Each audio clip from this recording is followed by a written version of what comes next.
All right, let's go now to the Bodicea of the No campaign, Shadow Minister for Indigenous Australians, Senator Jacinta Nampijinpa Price.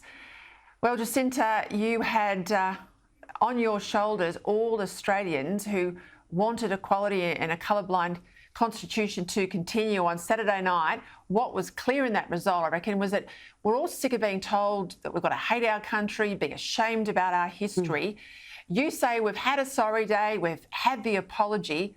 When is Forgiveness Day? Well, I reckon Forgiveness Day is Saturday, the 14th of October. And we now use that huge vote for our country to turn a page.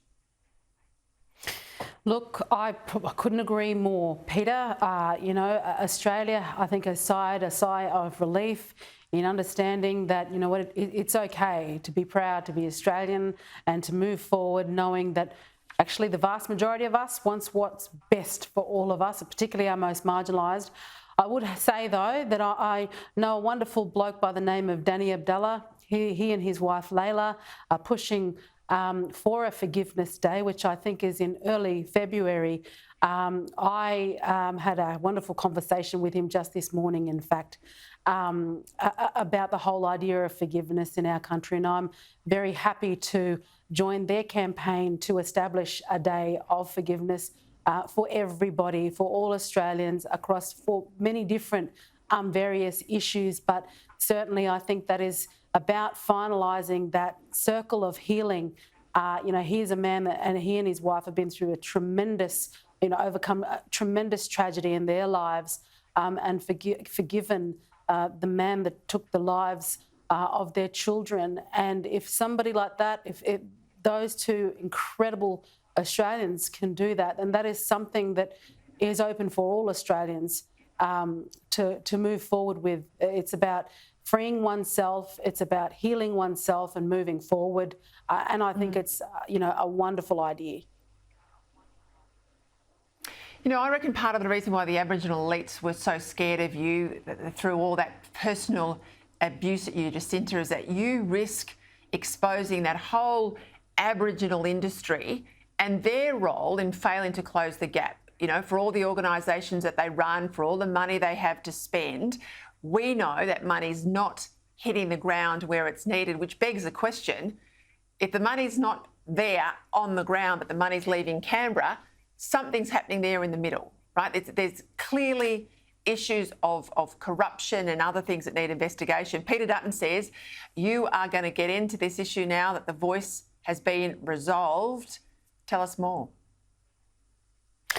Oh, look, absolutely. Myself and my wonderful colleague, Senator Karen Little, we will be pursuing, an inquiry into where that money is being spent. This government cannot ignore the calls now. When Australia voted no over the weekend, they actually also voted for these calls for inquiries into where the money is being spent.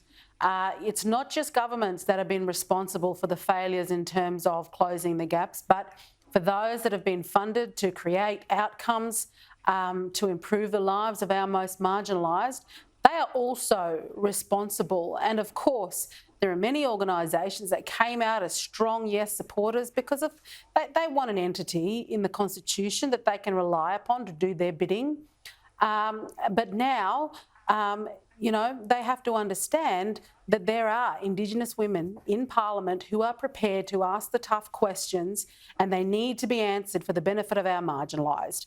When the government suggests that the ANAO are doing their job in terms of auditing, no, we want an inquiry so we can hear from those marginalised Indigenous Australians who are affected by the lack of outcomes. And that's the purpose of these inquiries, to use the structures that exist to give those people a voice. What's your reaction to those Aboriginal leaders, those yes proponents, who are refusing to speak to the media this week, having announced on Saturday night, this official week of mourning, the demand that all Aboriginal flags fly at half-mast, given they lost the vote?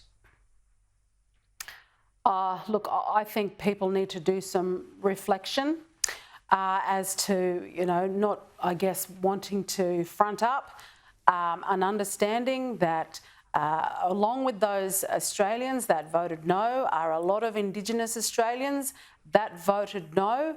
That everyone has responsibility in this, including those organisations, and there's like almost a doubling down from the ABC to suggest that the No campaign only won because of misinformation and various other ridiculous accusations, not accepting the fact that the Australian people saw through this detailless proposal and the misleading claims that were being made, that the majority of Indigenous Australians supported it, that it was just an advisory body, and various other claims that we as the No campaign called out along the way.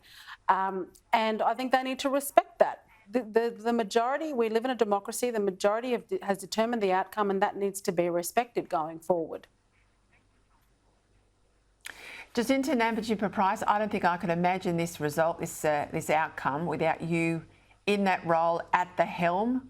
That decision that you took to do the job asked of you by Peter Dutton, I think saved Australia. So thank you for your time tonight.